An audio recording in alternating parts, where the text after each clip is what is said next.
Ассалаумағалейкум қазақ елі, құрметті балшығыр қауым. Бүгін сіздердің назарларыңызға біздің ресми Өскемендегі складта цех қалай жұмыс істейді, және біздің фасовка жұмыстарымыз қалай басталады, қалай аяқталады, сіздің дастархандарыңызға қандай фильтрлардан өтіп келетінін көрсеткіміз келіп тұр. Назарларыңызға біздің Өскемен қаласындағы негізгі қойма. Жыл сайын бізде 63-80 тонна әртүрлі жылына қарай балара өнімдері сатылады. Міне осындай бұл жерде қоймада қысы жазы плюс 18 температура. Өйткені балара өніміне қатты ыстық керегі жоқ, салқын склад болу керек.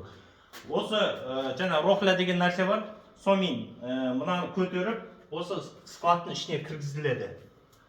Бұл жерге кіру үшін біз міндетті түрде бақила киеміз. Себебі бұл жер тамақ болғаннан кейін тазалық сақтауымыз керек. Бұны іші хлормен жуылып, сабын сумен жуылады. Оның бәрі. Сосын кейін бұл жерде өзіміздің жаңағы киімдеріміз бар. Өзіміздің фирманың цехқа арналған арнайы жұмысшылардың киімі. Осындай фартуктарымызбен фирменный. Осыны киіп жұмысқа кірісеміз қазір. Бұл не үшін? Бұл жаңағы үстіге бал төгілуі мүмкін. Тағы да басқа нәрселер төгілмес үшін осылай фартугымызды киіп аламыз да жұмысымызға кірісеміз. Бұл жалпы комната обогрева деп айтады, жаңағы балды еріту камерасы деп айтса болады. Жаңағы бізде мұнда қазір бір жарым тонналық екі теплокамера бар. Өздеріңіз көріп тұрғандай, бұл жерде біз балара өнімдерін шелекпен саламыз. Шелекпен салғаннан кейін, құрметті тұтынушылар, ең басты маңызды нәрсе, көп адамдар жаңағы балды қалай тұтынуын білмейді. Чайға салып жейді, ыстық суға салып жейді, 60 градустан асқан суларға салып ішеді. Ол өте дұрыс емес. Бізде міне арнайы өзіміздің осы теплокамераның ішінде мынау бүйтіп ашылады. Осының ішіне шелектер салынады. Көрдіңіздер ме? Шелектер салынады да, бұл температурный режиммен жаңағы терморегулятор деп айтады. Осыны қоямыз да, біз арнайы қанша температура керек, соны қоямыз. Мысалы, қыздырып алу үшін алдымен 60-ты қоямыз да, кішкене температура көтерілгеннен кейін алып түңгіге қоятын болсақ, біз температураны 39-ға қойып кетуіміз керек осылай. Таңертең келген кезде мед сұйық болып 39 градуспен сұйылып тұрады. Сұйылған медті алып осы жерден келесі біздің фасовочный цех деп айтып бұны осы араға келеміз. Осы араға келемізде бұл жерде міне бұны жаңағы бізде не деп айтады? 5 фильтрді ванна деп айтады. Бұны немесе жаңағы вертикальный ванна деп айтады. Осының ішінде бізде 5 фильтр бар. Міне өздеріңіз көріп тұрғандай, құрметті жамағат, қазір былай қоя тұрайық. Міне бұл жерде таза өнім, өзіміздің енді балара өнімі неге сияқты фильтрлардан өту керек? Соны сіздерге көрсеткім келіп тұр. Себебі балдың ішінде мына сияқты пыльцасы бар, жаңағы несі бар. Табиғи өзі балдың ішіндегі өзінің несі болады. Қоқсықтар болады. Қоқсық болғанда бұл табиғи нәрсе, бұны жеуге де болады. Енді таза бал фильтрдан өткеннен кейін мынау арқылы дозатор деп айтады, осыған құйылады. Енді таза бал қандай болу керек? Қараңыздар. Бисмилля, таза бал осылай болып құйылу керек. Көрдіңіздер ме? Міне. Мынау қазір тау гүлдері бізде өте керемет. Иісі аңқып тұр, қазір бүкіл осы цехтың ішін иісі алып кетті. Енді осыны біз қалай қыздырамыз, қалай қоямыз деген сұраққа, міне, бұл жерде температурный режим бар, көрдіңіздер ме? Мына жерде 39 градусқа шейін болу керек. Бізде қазір температура 37 болып тұр. 39-ға шейін көтереміз, бұны сұйылтамыз. Не себептен? Бұны сұйылтып, осы арқылы 5 литрлік ыдыстарға қоямыз. Кейін бұны үстіне көтеріп, жаңағы 500 грамдық, 1 килограмдық өзімізге қандай ыңғайлы, сондай ыдыстарға құятын боламыз. Қазір біз сіздерге бұл жұмыс қалай жүретінін көрсететін боламыз. Міне, мына жерге қарасаңыздар, бұл жерде өзінің кранигі бар. Міне, осы краниктан мынаны бүйтіп алып ашамыз. Бисмилля. міне мед ағып кетіп бара жатыр, көріп тұрсыздар ма? Мед ағып кетіп бара жатыр. Өйстіп ағып келеді де, мед дозатор арқылы мынандай 5 литрлік ыдыстарға құйылады.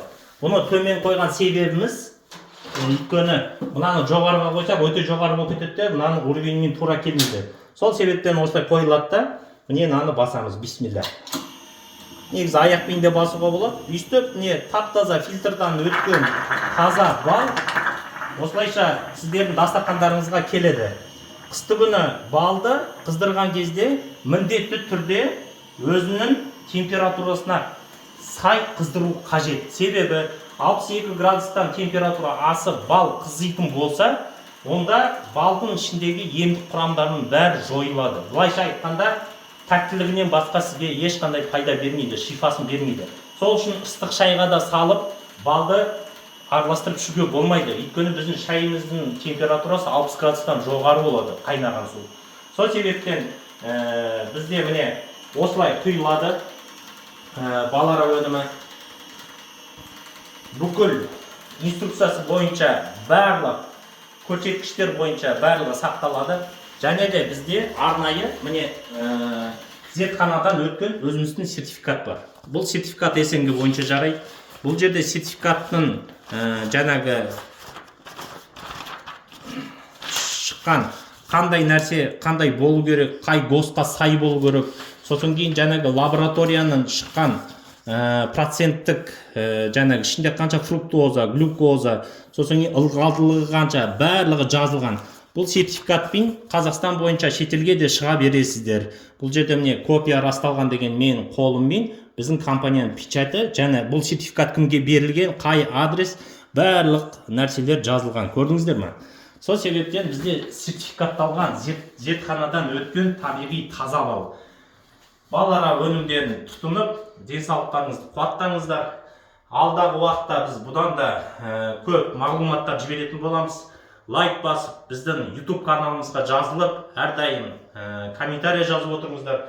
Қандай сіздер сұрақтар мазалайды балара өнімі туралы, ұялмай жазыңыздар, біз жауап беруге тырысамыз сіздердің комментарияларыңызға. Баршаларыңызға міне қызмет қылып жатқан, осы цехта істеп жатқан біздің ұжымның адамдары бүгін демалыс. Енді біз видео түсіру үшін қазір осы нәрселерді сізге көрсетіп, таныстырайық деген мақсатта түсіріп жатырмыз. Назарларыңызға рахмет. Қазір келесі видеода 500 граммдық фасовкада қалай фасовать етіп, біз бұларды қалай толтыратынымызды көрсететін боламыз.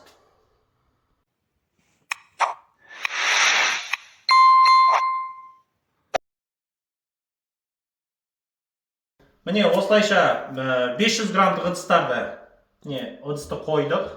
Висаны көрдіңіздер ме? 0-де тұр. Себебі міне салмағы, құтының салмағы 45 грамм. Қойған кезде 0 болады. Сосын кейін жаңағы аппаратымызды басамыз. Осылайша тура 500 грамм қып сіздерге біздің аппарат құйып беріп отырады. 5 грамм, 10 грамм кішкене артық бола береді. Біз артық қып құямыз. Себебі басқа біреулерге артық кетіп қалмас үшін, біреудің ақысы бізге мойнымызға қарыз болып қалмас үшін.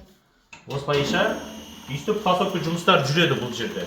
Бұл аппаратпен жүретін. Және біздің кремовалка деген оборудование бар. Қазір сіздерге көрсетеміз. Оны да мына жерде сіздерге түсінікті болды ғой, мына жерде міне 0 болып тұр. Мына жерде педальді басамыз, мына жерде регулировкасы бар. Бұны дозатор деп айтады.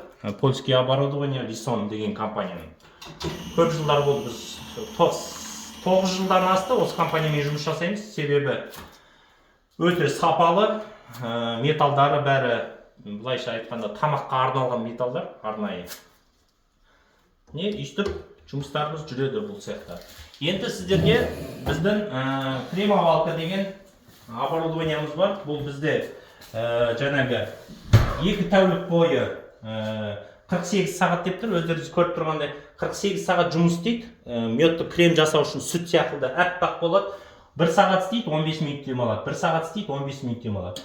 Бұның айлану процесі бұлай көре аласыздар. Міне, бұл бізде крем, мед, белковка деген бал. Және де жантақ балы да осындай әппақ болады. Бұл Араб әмірлігінде өте құнды балдардың бірі болып саналады. Бағасы өте қымбат Араб әмірлігінде. Сол себептен бізде көпшіліктің сұранысы бойынша сол кісілерге арнап жасаймыз. Бұл жерде де міне терморегуляторы бар. Ішіндегі балдың температурасын қаншаға шейін қыздыруға болатынын көрсетеді. Қазір 40-та 2 деп көрсетіп тұр. Себебі балды біз сұйылтып осындай банкілерге өйстіп құйып аламыз. Бисмилля. Міне өздеріңіз көргендей, сгущенный молоко сияқты, сүт сияқты өте керемет кремделген нәзік, жұмсақ, пористый балымыз экспортқа дайын болды. Міне осылайша әппақ осындай крем-мед белковка балымыз, крем-мед жантақ балымыз осылай жіберіледі ағайын. Міне осылайнан бізде алып келесі ыдысты құйылып алынады. Бұл өлшенеді. Өлшенгеннен кейін тура 500 грамм қылып салынып, келесі ыдысқа құйылады. Осындай фасовка жұмыстарымыз бүгінгі видеомыздың мәресіне жетті. Лайк басып, жазылып кетіңіздер. Көп қызықты видеолар саламыз сіздерге. Халық үшін қызмет етеміз. Еліміз үшін, жеріміз үшін отандық өнімді қолдап, лайк баса кетіңіздер. Назарларыңызға рахмет.